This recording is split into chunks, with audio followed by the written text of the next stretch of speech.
अयोध्या, जो हमेशा अपनी धार्मिक और ऐतिहासिक विरासत के लिए पहचानी जाती है, आज एक नई विकास की कहानी लिख रही है। अयोध्या में SIR यानी सामाजिक पहचान रजिस्टर फॉर्म भरने का काम अब लगभग पूरा हो चुका है। हमारे विधानसभा में कुल 400 बूथ हैं, जिसमें 3,86,205 मतदाता। इसमें से हमने लगभग 3,80,000 मतदाताओं के गणना पत्र इकट्ठा कर लिए हैं।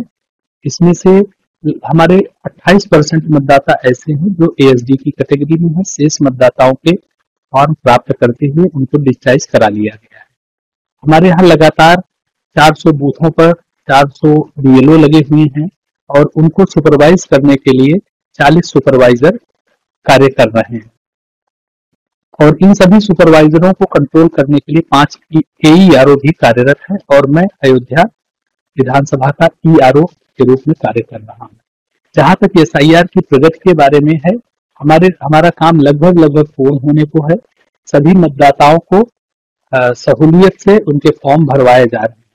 जिलाधिकारी महोदय द्वारा दिए गए निर्देशों के क्रम में हर BLO को 5 सदस्यीय समिति का गठन किया गया है, जो BLO के साथ क्षेत्र में भ्रमण करके मतदाताओं का फॉर्म भरवा रही है, उनको गाइड कर रही है, जो भी समस्या हो रही है उसको सॉर्ट आउट कर रहे हैं।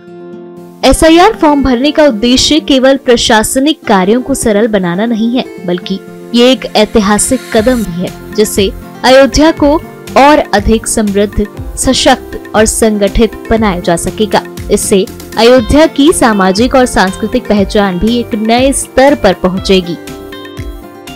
BLO ने मेरे पास फार्म लेकर के कई बार आए और हम फार्म भरना चाह रहे थे, बट थोड़ी व्यस्तता कारण नहीं भर पाए। तो हम बाबू बालिका इंटर कॉलेज में अभी फॉर्म भरने के लिए आए हुए हैं, जिसमें कि BLO का भी बहुत सहयोग मिल रहा है। फॉर्म भरने में भी बहुत सहयोग दिया जा रहा है। जहाँ भी कोई समझ में जो चीजें नहीं आ रही हैं वो बताया जा रहा है और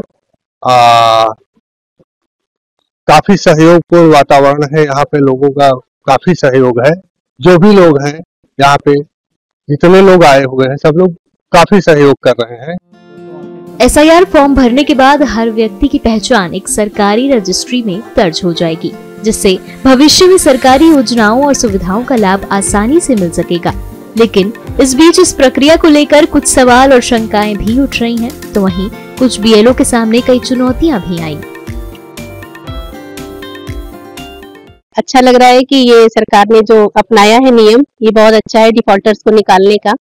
अच्छा लग रहा है सब कुछ कर करके। बस दिक्कतें ये आ रही हैं कि जो लोग नाम कटवाना चाहते हैं वो सूचना नहीं देना चाहते हैं। वो ये सोच रहे हैं कि अपने आप से कट जाएगा और इस कटने के लिए वो 11 तारीख का वेट कर रहे हैं।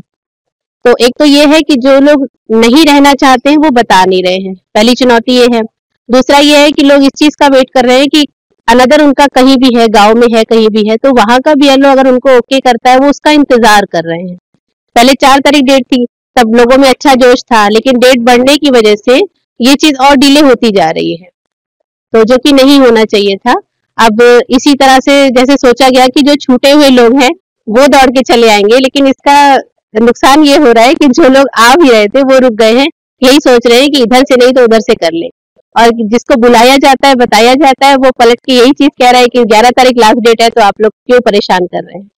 तो ये 11 तारीख बढ़ने की वजह से ये काम थोड़ा सा इधर ढीला पड़ गया, जबकि काम 31 तारीख, 1 तारीख, 2 तारीख को बहुत अच्छा चल रहा था। टारगेट हमें 1000 वोटर का मिला था, जिसमें से मेरे 140 फॉर्म ऐसे बचे हैं जो लोग फॉर्म लेकर के घर पे हैं, अभी आए नहीं है लेकर के, और बाकी मेरा लगभग काम हो चुका है पूरा। चुनौतियां सर यही आ रही हैं कि लोग फॉर्म लेकर के घर पे रखे हुए हैं और जिनकी शादी हो गई है या जो गांव में वोटर हैं वो लोग नाम कटवाना नहीं चाहते यहाँ पे। बस यही दिक्कत एक आ रही है। तो मेरा लगभग 80% काम हो गया।